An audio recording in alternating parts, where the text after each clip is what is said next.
नमस्कार साथियों, कक्षा 7 और 8 के बच्चों को आज मैं विज्ञान का प्रकरण बल और उसके प्रकार समझाने जा रही हूँ। This video of mine is made for the children of class 7 and 8 on the subject science on the topic force and its different types। सबसे पहले हम बल की परिभाषा समझते हैं।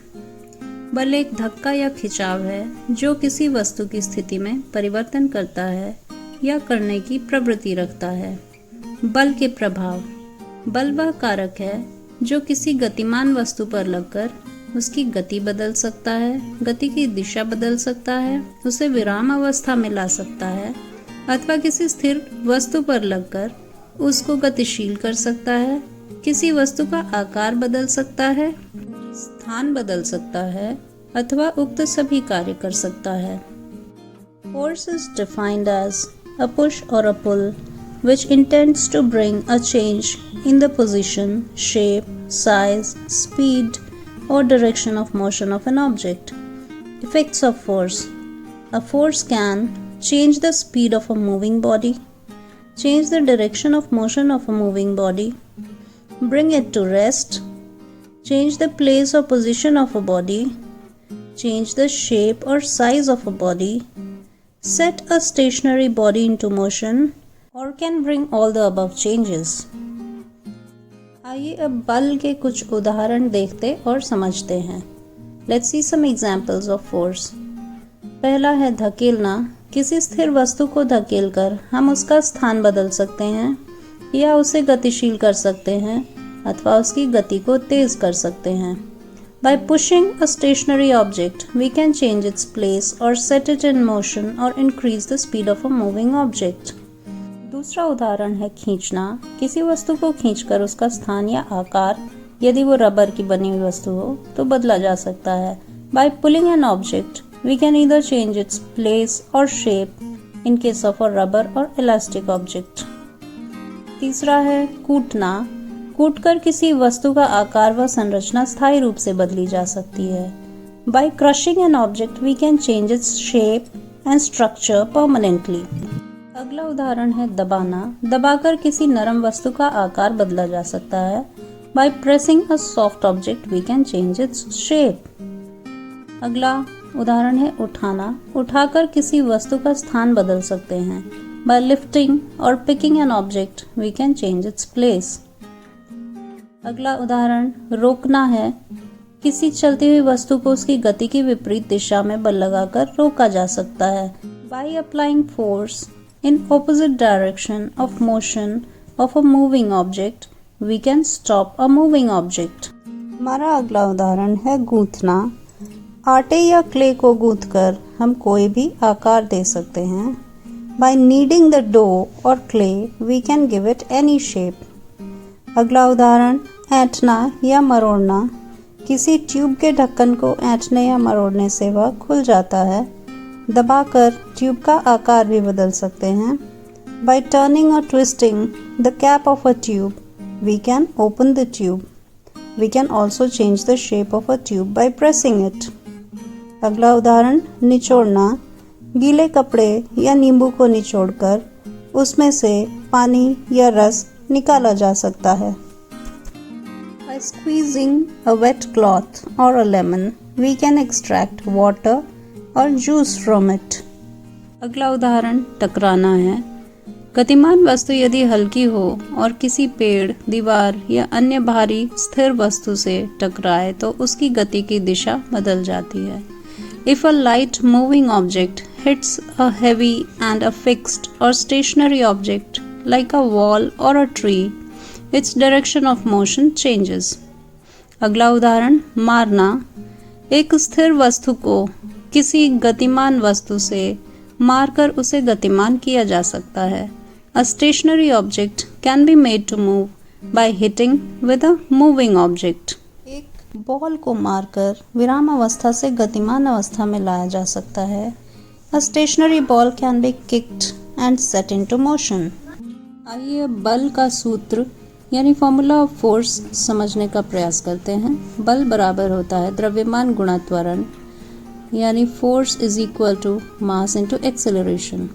अब द्रव्यमान और त्वरण का अर्थ समझने का प्रयास करते हैं हम। द्रव्यमान का अर्थ है किसी भी वस्तु में मौजूद द्रव्य की मात्रा। द्रव्यमान का मात्रक किलोग्राम होता है।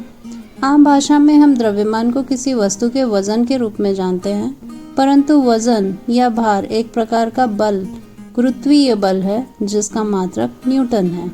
जिस स्थान पर गुरुत्वीय बल काम नहीं करता है वहाँ किसी भी वस्तु का भार शून्य होता है, जैसे अंतरिक्ष में, परंतु उसका द्रव्यमान शून्य नहीं हो सकता। त्वरण का अर्थ होता है किसी गतिमान वस्तु की मीटर प्रति सेकंड गति या चाल में प्रति सेकंड होने वाली वृद्धि। किसी गाड़ी को जब हम विराम अवस्था से चलाना शुरू करते हैं तो उसकी गति या चाल शून्य से शुरू होती है तथा जब तक उसकी गति बढ़ती रहती है तब तक उसका त्वरण होता है। त्वरण का मात्रक मीटर प्रति सेकंड वर्ग है। ऊंचाई से स्वतंत्र रूप से गिरती हुई वस्तु का गुरुत्वीय त्वरण 9.8 मीटर प्रति सेकंड वर्ग होता है। Mass of an object is defined as the amount of matter contained in an object. SI unit of mass is kilogram. 1 kilogram equals to 1000 grams. In a layman's language, we say the weight of an object is measured in kilograms, but actually weight is not the same as mass. Instead, it's the force with which Earth attracts the objects towards its center. So, weight is measured in Newton. Weight of an object can be zero in the absence of gravity, but mass cannot be zero. Acceleration of an object is defined as increase in the speed of a moving object measured in meters per second every second. SI unit of acceleration is meters per second square. Acceleration due to gravity of a freely falling object on Earth's surface is 9.8 meters per second square. बल एक सदिश राशि है, अर्थात बल में परिमाण यानी मात्रा और दिशा दोनों होते हैं। उदाहरण, नीचे दिए पहले चित्र में A के द्वारा लगने वाला बल यदि धनात्मक दिशा में माना जाए तो B के द्वारा लगाया जाने वाला बल ऋणात्मक दिशा में माना जाएगा तथा उस बक्से पर लगने वाले कुल बल का परिमाण यानी मात्रा दोनों के द्वारा लगने वाले बल के बीच का अंतर होगा। दूसरे चित्र में A तथा B दोनों के द्वारा बल एक ही दिशा में लगने के कारण बक्से पर लगने वाले कुल बल का परिमाण दोनों के द्वारा लगने वाले बल के योग के बराबर होगा। Force is a vector quantity. It has direction, that is positive or negative, as well as magnitude, that is numerical value. For example, in the first picture, if the force applied by A is in positive direction, then the force applied by B would be considered as being applied in negative direction, and the magnitude of net force acting on the box would be the difference of the two forces acting in opposite directions. In the second picture, the two boys are applying force in the same direction. So the net force acting on the box would be the sum of the magnitude of forces applied by both the boys. आइए अब बल के सूत्र के अनुसार बल का मात्रक यानी यूनिट ऑफ फोर्स समझने का प्रयास करते हैं। बल का मानक मात्रक यानी SI यूनिट अंतर्राष्ट्रीय पद्धति के अनुसार न्यूटन है। बल का दूसरा मात्रक जिसे CGS मात्रक कहते हैं डाइन है। न्यूटन और डाइन में संबंध बल बराबर द्रव्यमान गुणा त्वरण होता है। इसके अनुसार 1 न्यूटन बराबर 1 किलोग्राम गुणा 1 मीटर प्रति सेकंड वर्ग हो जाता है। किलोग्राम को ग्राम में तथा मीटर को सेंटीमीटर में बदलने के बाद यह हो जाता है 1000 ग्राम गुणा 100 सेंटीमीटर प्रति सेकंड वर्ग बराबर 1 लाख ग्राम सेंटीमीटर प्रति सेकंड वर्ग। चूँकि 1 लाख में 5 शून्य होते हैं अतः इसे 10 की घात 5 भी लिखा जा सकता है। अतः 1 लाख ग्राम सेंटीमीटर प्रति सेकंड वर्ग बराबर हो जाता है 10 की घात 5 डाइन के, क्योंकि ग्राम सेंटीमीटर प्रति सेकंड वर्ग का अर्थ ही डाइन होता है। इस प्रकार 1 न्यूटन बराबर 10 की घात 5 डाइन होता है। आइए अब बल के सूत्र पर आधारित कुछ प्रश्न हल करके देखते हैं। पहला प्रश्न है, यदि किसी 2 किलोग्राम द्रव्यमान वाली वस्तु पर एक निश्चित मात्रा में बल लगाने पर उस वस्तु में 20 मीटर प्रति सेकंड वर्ग का त्वरण होता है तो उस वस्तु पर कितना न्यूटन बल लगाया गया। उत्तर है, वस्तु का द्रव्यमान 2 किलोग्राम, वस्तु का त्वरण 20 मीटर प्रति सेकंड वर्ग, अतः वस्तु पर लगने वाला बल बराबर द्रव्यमान गुणा त्वरण बराबर 2 किलोग्राम गुणा 20 मीटर प्रति सेकंड वर्ग बराबर 2 गुणा 20 किलोग्राम मीटर प्रति सेकंड वर्ग बराबर 40 किलोग्राम मीटर प्रति सेकंड वर्ग बराबर 40 न्यूटन हो जाता है। आइए अब दूसरा प्रश्न देखते हैं। राजू एक बक्से को धकेलने में उस पर 15 न्यूटन बल उत्तर दिशा में लगाता है तथा सनी उसी बक्से पर 8 न्यूटन बल दक्षिण दिशा में लगाता है। ऐसे में उस बक्से पर लगने वाले कुल बल की मात्रा यानी परिमाण एवं दिशा क्या होगी। उत्तर, यदि राजू द्वारा लगाए गए बल को धनात्मक माना जाए जो उत्तर दिशा में लगाया जा रहा है तो सनी द्वारा लगाया गया बल ऋणात्मक माना जाएगा। इस प्रकार राजू द्वारा लगाया गया बल बराबर +15 न्यूटन है तथा सनी द्वारा लगाया गया बल बराबर -8 न्यूटन है।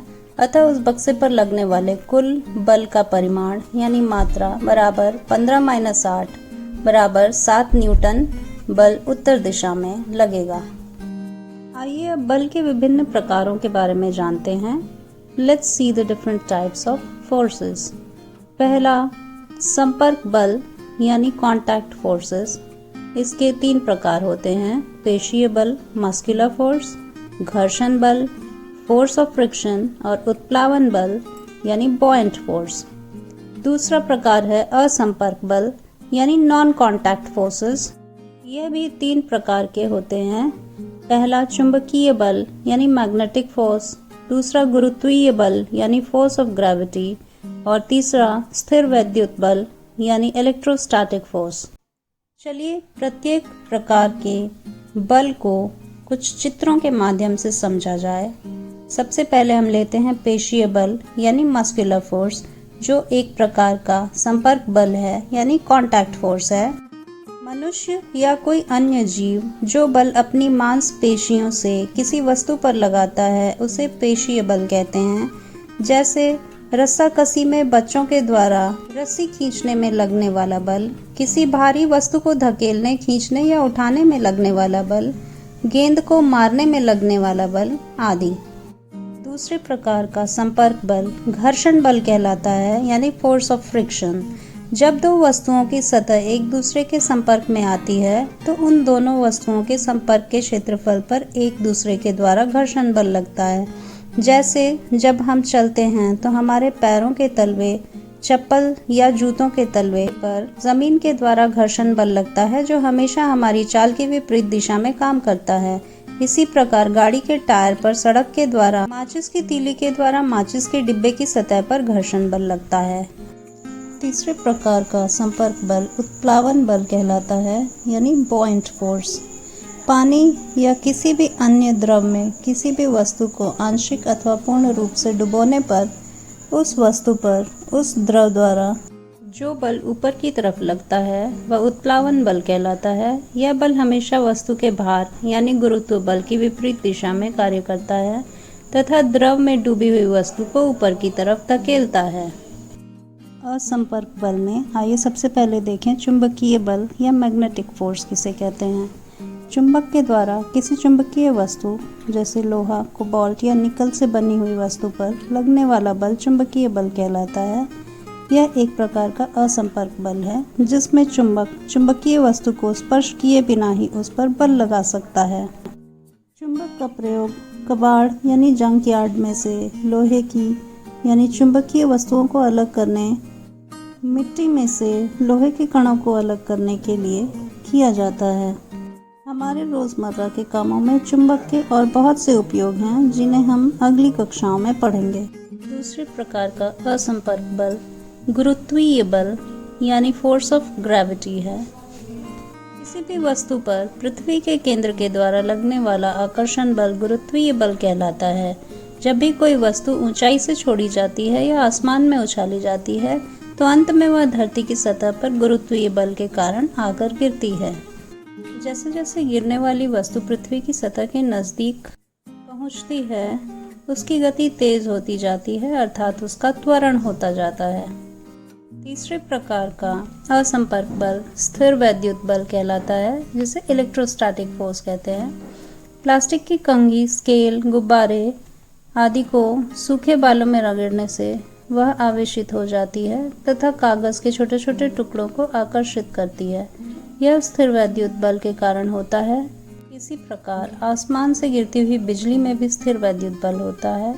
सर्दियों के मौसम में सिंथेटिक कपड़ों को रगड़ने से चिंगारी इसी बल के कारण निकलती है।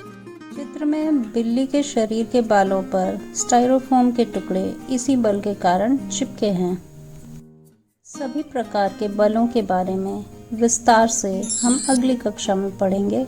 आशा है इस वीडियो को देखने के बाद आप बल की परिभाषा, प्रभाव, विभिन्न प्रकार, बल का सूत्र तथा अपने परिवेश में बल के प्रयोग से संबंधित जानकारी प्राप्त कर पाए हैं। धन्यवाद।